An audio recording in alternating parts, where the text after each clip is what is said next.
Namaste and welcome. I'd like to read to you from Living Wisely, Living Well, Swamiji's book of daily inspiration.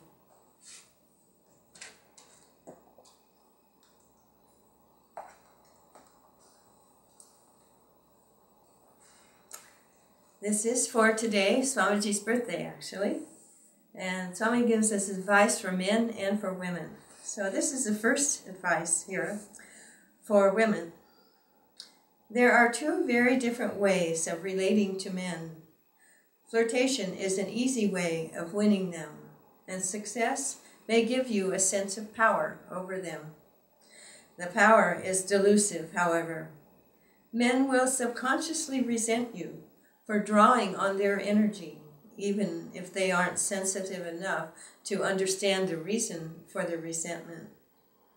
If your behavior toward them is more self-giving, like that of a mother or a friend, you will increase their energy, and they will always appreciate you.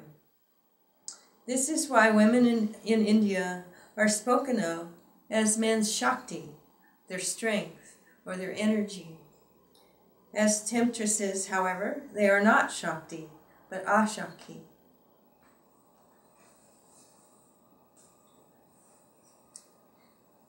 It's interesting, the idea of Shakti. In the West, there's a long, very, very long tradition of a woman, usually a woman, described as a muse for artists. The word is M-U-S-E. And that woman fulfills a similar role in that she's the inspirer for artists, so not only artists of visual arts, but writers and musicians as well. And there have been many famous ones throughout the years. Shakespeare himself, very well-known playwright in the 16th, 15th, 16th, 17th century, had one such person. I believe it was his wife, or perhaps it was a friend, who inspired him in his writings. And Picasso, a very famous visual artist, had the same kind of a relationship. It's interesting that it's women who are the inspirers. And when women don't remember that role, perhaps, should we say, when they become flirtatious instead, something happens to this very wonderful relationship. It becomes less of a relationship of leading toward oneness, and instead it actually leads toward separateness, in the sense that it does not help to bring the energy up of the men. It instead brings it down. And there's this sort of sense of power that a woman has then over the man. And it becomes not, instead of bringing us toward oneness, it emphasizes separateness. The attraction between the sexes, as it is a desire to experience oneness. And so, of course, what we can do to bring that about is going to bring us all much more happiness, much more contentment, much more sense of oneness. So this is one of the difficulties with flirting as a way of relating to men. I must admit that in India, when we lived there, I hardly ever saw, and maybe I never saw anyone flirting, but it does happen, I suppose, at some time. This attraction between the sexes is really what brings us all to God, or at least one of those things, excuse me. And what we need to realize is that we are never the same. Men and women are just not the same. Each sex brings something very, very important to the human experience in the desire and the effort in the spiritual path to reach oneness. And today, of course, perhaps all over the world, certainly in most of the world, women and men are trying to have better equality, particularly in the workplace. Why not remember that not only can we have equal opportunity and men and women can do almost all the same jobs, but they each bring a different perspective to their work and a different way of looking at what they do. Many years ago, someone asked Swamiji, what do you think that we should be doing here in the community now at this point? I think we had only been in existence about maybe 10 years. And his answer was interesting. He said, there's not enough women's energy here. We had enough women, but we weren't expressing ourselves from our knowing what we were and our particular way of seeing life and seeing what we do. And he said that there's just, it's too, I think the word he used was, it's too barren here, in the sense that we had been all working very hard to just build a place where people could just live at all, because there was essentially nothing here when we came. But what we needed were, now at this point, were to bring beauty, softness perhaps, tranquility, all sorts of things that tend to be associated with the things that women do or can bring to.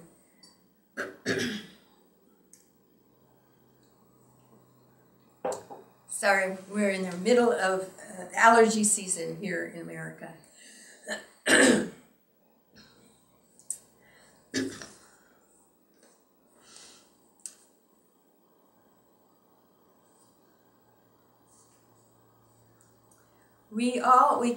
Women can uplift by what we do, by bringing harmony and bringing contentment and joy into what we're doing. When we can do that, we then can inspire the men to also look for that in their life. I remember a story that Swami told where he had invited someone to come to his home, an interior decorator. And the person chose the colors for him that she thought he would like to have in his living room. And it was black and gray and a little bit of white. And he said, "Why did you choose those colors?" She said, "Well, they're masculine colors." And if you ever met Swami, you would never expect him ever to pick those particular colors. And so he said, "Why do you call those masculine? I'm a man, but I like colors," you know, he named colors, blue and gold and all sorts of other colors. He said, "I like all of those colors and I'm a man. Why do you say that because I'm a man I should like black and gray?" So he sent her away, and I suppose he got someone else to do his interior decorating. But we tend to think, unfortunately, of ourselves as separate, that men like certain things and women like certain other things. But as we work at bringing out the best in each other, it's giving in the sense of looking at the other person as what can we do for the other person. As we do that, then we begin to balance our energy, and we become less of, you know, very manly or very, very feminine. Instead, we begin to appreciate what the other sex has to offer, what the other gender can do, what we can do for each other. to help ourselves along the spiritual path toward the oneness that we're looking for, that we seek.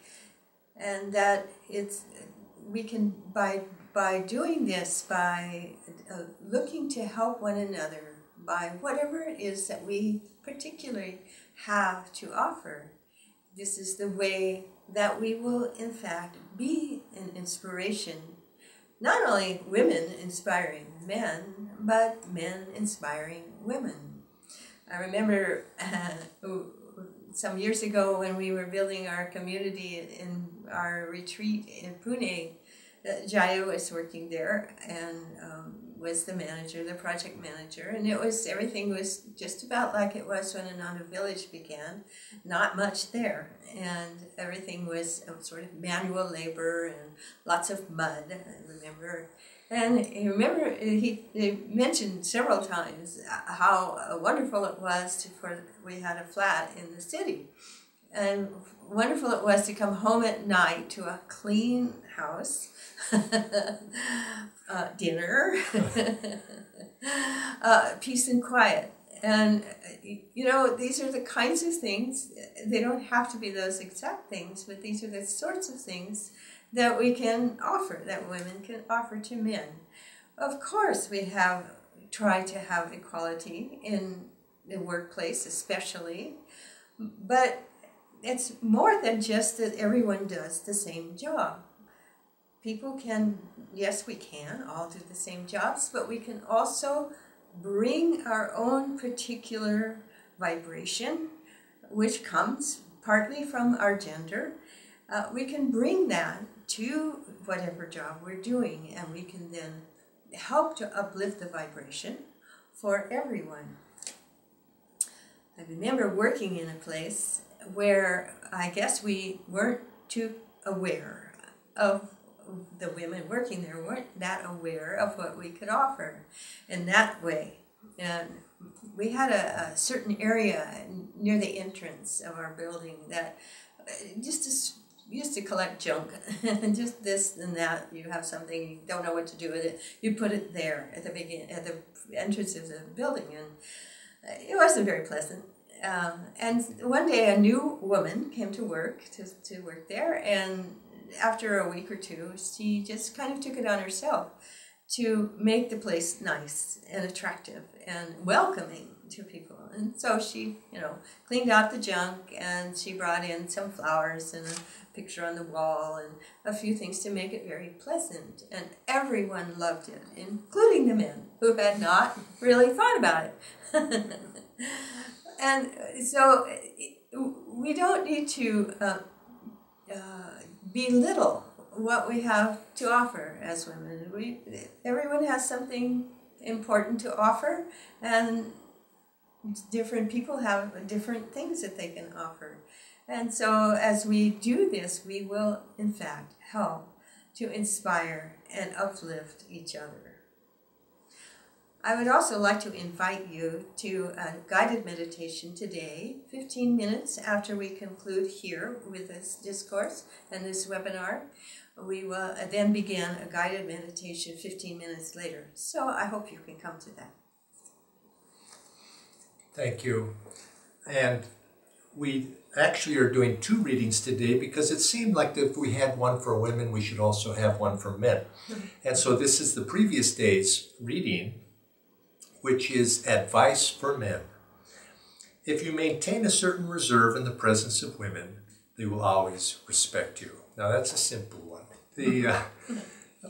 But as Sadhana Devi was just telling that story, I couldn't help but remember a story that Swami used to say that people say that men and women, there's no difference between them, but I think we all know that there are differences. And he was saying one time he was staying at a Catholic monastery, and it was a place only for monks, and he was there on a personal retreat. And he said he noticed one day he went into the sanctuary in the main church, and he went up to the altar, and he noticed that on the altar there was a beautiful altar cloth on the main altar there. And he looked at it, and he noticed that the altar cloth was upside down, and it was the wrong side was showing. And he just shook his head and he said, no women's monastery would have their altar cloth upside down, but the men were oblivious. And he just laughed, and he used to use that as an example. But I think we know that there are different tendencies in this world. The Swami would sometimes say that the question is often asked, why did God create this world? I mean, and why? And it's a universal question, been asked for thousands of years. Everybody asks that at some time, I think. And Swamiji's answer was very simple. He said, it's just the nature of the divine, the nature of God the Creator to create. It's not something separate, it's just His nature to create. And this is expressed, of course, in the various traditions, religious traditions. You see this in India. You have Shiva, but you also have Shakti. You see that you have Purush and you have Prakriti. And it's that creative impulse that is represented by Shakti or Prakriti. And these are said to be feminine, the creative side. And whereas the Creator is said to be masculine. But we have to understand these terms of masculine and feminine. These are principles, cosmic principles, not necessarily individual male or female thought of in terms of gender. It's just that in human nature and in human creation, some of these principles, which we would say feminine principles, are expressed more in women, whereas perhaps male, those things that are considered masculine principles, perhaps are sometimes expressed outwardly in this creation in terms of men.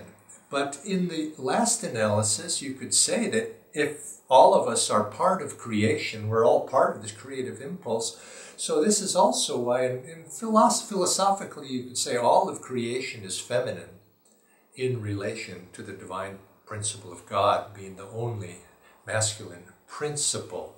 There was also a story that Swamiji liked to repeat in that regard. And in it, apparently the story goes that in the, as we find sometimes in India, maybe not quite so much anymore, but even you do see this at the Kumbh Melas, that there's the Naga Sadhus. They come out from the jungle or from remote places where they live.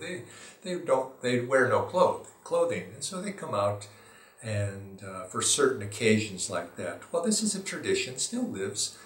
But you rarely find Naga Sadhus who are female. And this is scandalous. And so this would be not something that would be normal. But apparently in one place there was a Naga Sadhu who was a woman. And she scandalized the village because of this. And so finally the elders of the village came out to where she had her residence out in the remote part of the forest.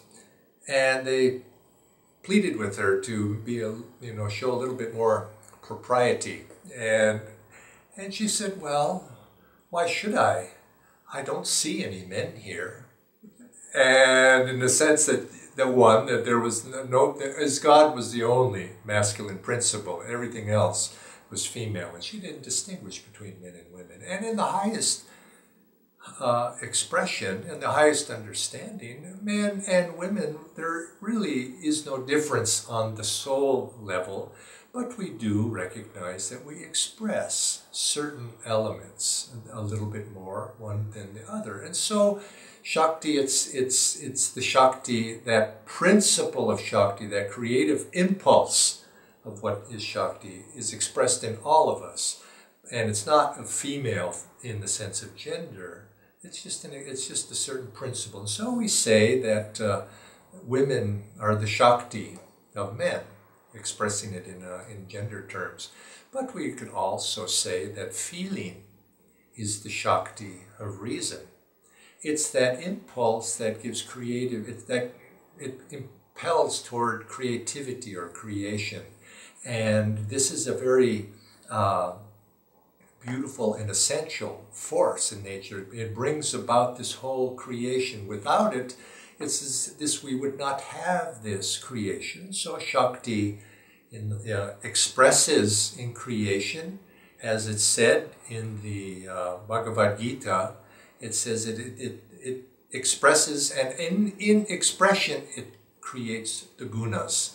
The outward expression, when you have creation, you have the gunas. And expressed on the highest level, on the sattvic level, this Shakti expresses as Divine Mother. And it's that Divine Mother, that loving presence, that draws everything back to God. It's that active nature of the divine that draws back through love back to the divine. But also Shakti expresses on Rajasic and Tamasic levels as well.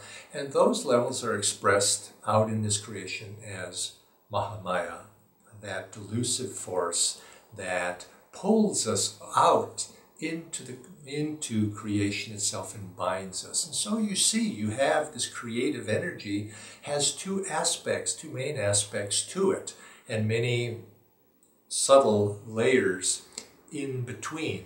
And we want to associate and bring out those aspects of Shakti that are the Divine Mother aspect that is going to draw us back. In the body itself, we have the primal creative force, that outward force that goes out from the divine. And this is expressed in the teachings, as you no doubt know, as Kundalini. This Kundalini is this Shakti that is embedded itself, this creative force that has embedded itself in the individual on a very primal level.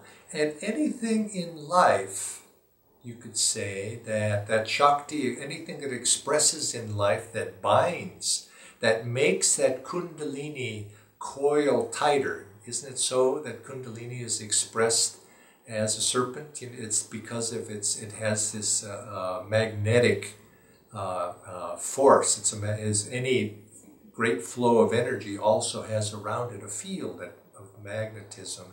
And anything that strengthens that outward flow of divine energy makes you could say, makes the coils bind tighter, and it binds us. And so what increases that binding energy? Well, it's those things that draw us outward, anything that pulls us away from our divine source. And this is why, in Sadhana Devi's reading, he says anything that's, you could say, that's going to pull us into the senses. It's got that attractive power. So female energy that attracts away from the divine out into the worldly expression is subtly manifesting that Ashakti, that power that binds the Kundalini tighter to the ego. And these are not to be thought of so much in terms of gender, as I said, but as principles. And we have to realize that they simply exist. This reading that I did today, I'll read it again. If you maintain a certain reserve in the presence of women, they will always respect you. Aiming that, of course, advice towards men. That's actually a quote from Paramahansa Yogananda, advice that he gave to Swami Kriyananda when Swami Kriyananda was a monk. At that time, Swami had accompanied Paramahansa Yogananda to the desert retreat that Yogananda had at 29 Palms, where Paramahansa Yogananda was dictating his commentaries on the Bhagavad Gita, and Swamiji was there, but also there was an elder woman there also taking dictation and doing the notes and so on. And she was much, much older than Swami. Swami was just a young man in his early 20s. And in a very motherly way, she would give affection to Swamiji. You would think of very natural, you see this expression in relationships between an older lady and a young man, and she sort of looked at him in that way. And Swamiji, of course, would reciprocate in these seemingly outward appropriate way. But Master warned him. He says, no, keep your distance. Because, of course, he was a monastic. He had taken monastic vows, so that just in that regard it was appropriate.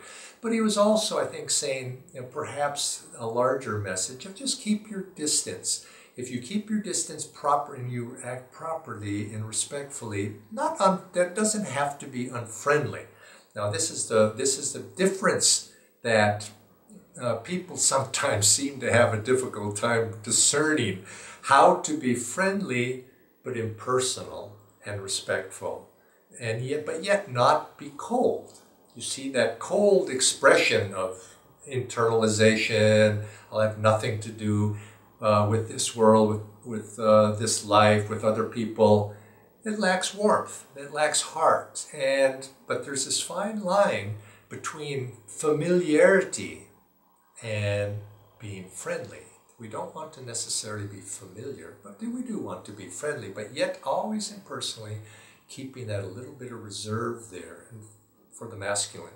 And I think this is also true for women, because all of us have both of those qualities, male and female, within us. And if we stay within and we use Shakti, we use the power of feeling to uplift our reason. We use the power of feeling to direct energy upward is the proper use for energy, is to go in that direction. But whenever it goes in the other direction, it ends up dissipating our energy. And if we personalize that, we find ourselves looking out of ourselves toward what it was that was the instrument of that Shakti that drew us out. We then begin to blame outwardly. And so you see this sometimes. Men tend to blame women for, oh, you're attractive and you're pulling me out, and therefore that's not right. Well, oftentimes it's just the woman just being a woman, who she is, and it's the fault of the man who's just externalizing his own difficulties of having to deal with those inner conflicts within himself. We don't want to externalize that. Look within. Don't allow that attractive force, if you will, that if it's going to pull you down, don't withdraw from it. And you'll find if you normally just withdraw from it, depersonalize it, and don't play with it. Don't play with those forces that will draw you out. We know from many, many stories that Maya is very, very subtle. Now, Maya is not to be equated gender-wise with women. Maya is a principle. In the West, they don't think of it in the female terms. They think of it as Satan in the West. But it's that force that is going to draw us out. And we as individual souls need to respect that, but yet respect it in the right way. And don't become cold. This is the temptation of the yogi sometimes, in order to fend off the attractions of this world, the attractions of the senses, the attractions of the desire for money, fame, all of these things. We end up withdrawing into a shell.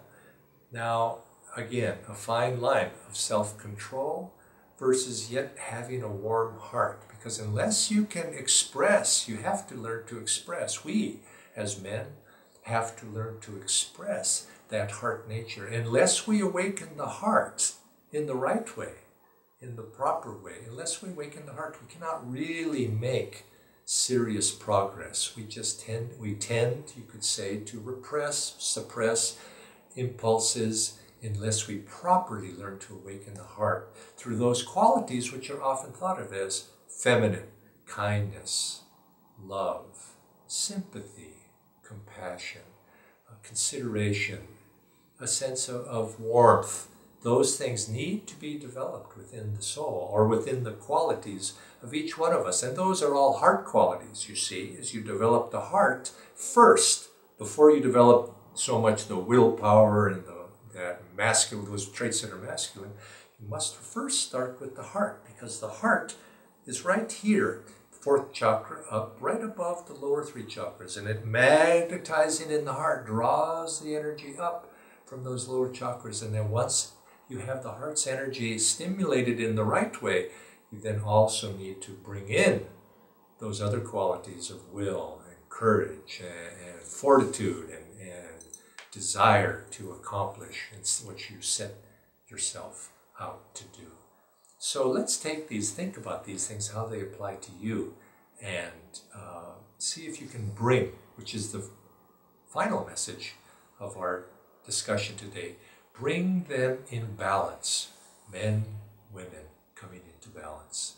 Many blessings, and we'll see you again next week.